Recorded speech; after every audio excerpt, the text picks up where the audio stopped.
السلام عليكم ورحمة الله وبركاته ولا qodobada ugu weyn barnaamijkeena habeenimo waxa kamida Mareykanka ayaa baadi goob weyn ugu jiro laba kamida shaqaalihii diyaaradiisa F-15 oo lagu soo riday gudaha dalka Iran waxaan ku hayaa warbixintii ugu dambeysay diyaaradii maanta laga soo riday Mareykanka ee gudaha dalka Iran lagu soo riday oo Iraniyiintu ay soo rideen iyo sidoo kale Mareykanka oo baadi goob weyn ugu jiro sidii ay u heli lahaayeen ama ay u badbaadin lahaayeen laba kamida baylodyadii diyaaradda saarnaa oo nolol iyo geeri aan gacanta lagu haynin dhanka kale duqa magaalada Kohligweg ee halka diyaaradda ay ku soo dhacday gudaha dalka Iran ayaa isna ugu baaqay dadka Iraniyiinta inay gacanta ku dhigaan baylodyadaasi haddii nolosha ay ku qabtaan haddii kalena meydkooda ay booliiska la wadaagaan qodobada sidoo kale barnaamijka aad ku maqli doonteena waxaa kamid ah Al Jazeera waxay in yar ka hor baahisay telefishinka dalka Iran oo dadweynaha reer Iran u ballan qaadaya cidii nolosha ku keento labada nin ee Mareykanka ee gudaha dalka Iran laga dhaxbaadi goobaya in la siinayo abaalgud aad iyo aad qaali u ah warbixintii u dambeysay Jazeera ay ka diyaarisay xaaladda ka taagan gudaha dalka Iran iyo Mareykanka oo ciidamo badan dhanka Iran u wada si loo badbaadiyo baylodyadaasi aynu isla eegi doonaa qodobada sidoo kale barnaamijka aad ku maqli doonto iyana waxaa kamid ah Iran waxa ay cambaaraysay weerar ay sheegtay in Israa'iil ay ku qaaday Kuwait Iran waxay bataagantahay weerarada lagu qaadayay maanta oo dhan ilaa xalay Kuwait waxa qaaday Israa'iil iyana faahfaahin baan idinkaga hayaa qodobka ugu dambeeyana Senator Chris Coons oo kamid ah senatarada dalka Mareykanka waxa uu bixiyay waraysi la yaab leh kaas oo tilmaamaya in Israa'iil ay tahay mid hortaagan dagaalka Iran inuu joogsado oo Mareykan iyo Iran ay wada hadlaan waxa uu leeyahay mar walba oo rajadii wada hadalku soo dhawaado waxa baabi'inaya oo dib u celinaya xaaladda waa Israa'iil buu leeyahay Mareykanka ay rabtaa dagaalka inay ku hayso waraysigaas oo maqalay muuqaala iyo xaaladii ugu dambeeyay ee ka taagan bariga dhexe ayaa oo dagaalka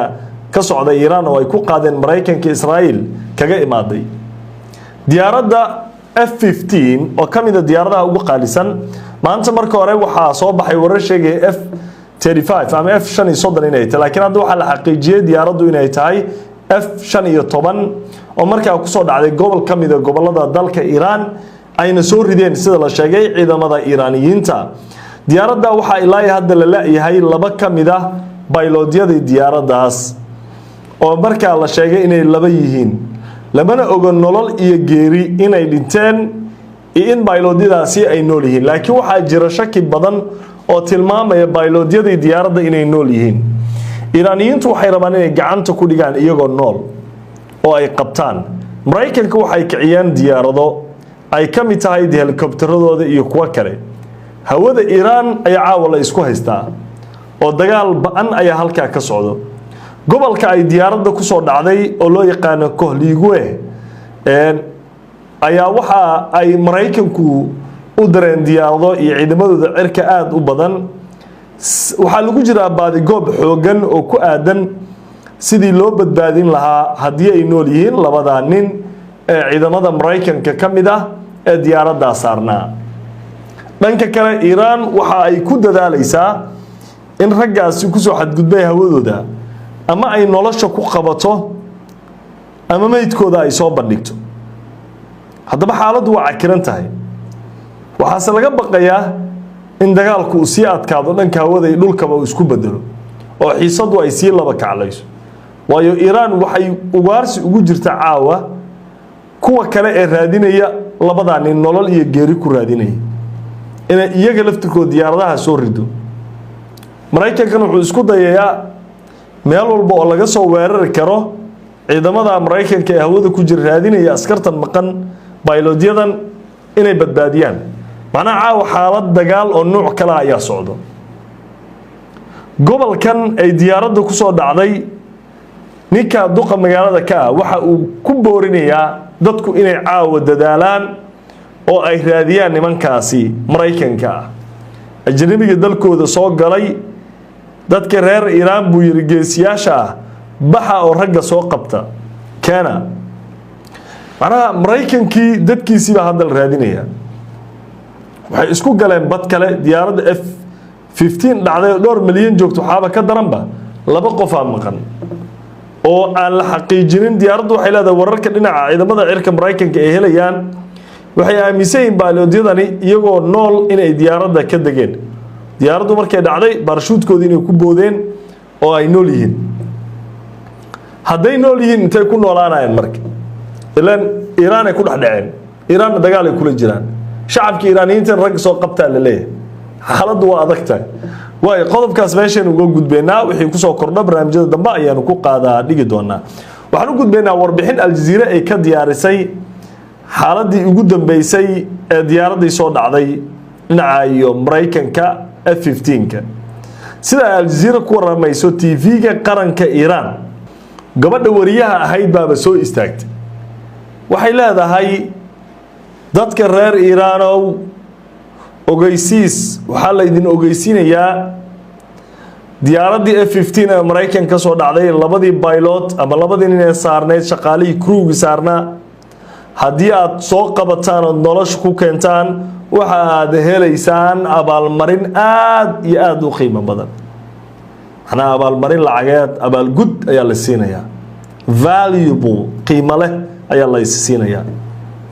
ana Mareykanka tan waxay ku tahay xaalad kale oo yaab leh telefishinka Iiraan abu xublay nimanka raadiya shacabkii loo diray shacabkan dhaqaale helayaan haday keenaan nimanka Iiraaniyiinta niman jeesta ma askartan Mareykanka marka ay labada pilot haday nool yihiin caawa nolol dhib badan ay ku noolaanayaan ilaa dhul ay aqoon meel ay garanay ay ku soo dhacdeen dhul wada buura ah miyiga Iiraan tuulo ay ku soo dhaceen tuuladina dadkii loo diro nimankii soo qabtaan leh marka maxaa waxa la marka waliba dawladda Iiraan waxay leedahay nimankii la dilinaana loo keeno in la qabto ayaa raba nolosha lagu qabto bal waxaad ila daawataa warbixintii ugu dambeysay Al Jazeera ay ka samaysay xaaladan We begin with breaking news out of Iran, where the state media is reporting a US fighter jet has been downed and that the US military is trying to conduct a search and rescue operation. Iran's state television says there's a reward for anyone who can find the pilot. توجه بفرمایید بینندگان عزیز Attention, dear viewers, to the dear and honourable people of Kokiluya and Boyar Ahmad province. If an enemy pilot or pilots are captured and handed over, detained and alive to law enforcement and military forces, you will receive a bounty and a valuable reward. We've reached out to US Central Command for confirmation and comment, but we haven't received a reply.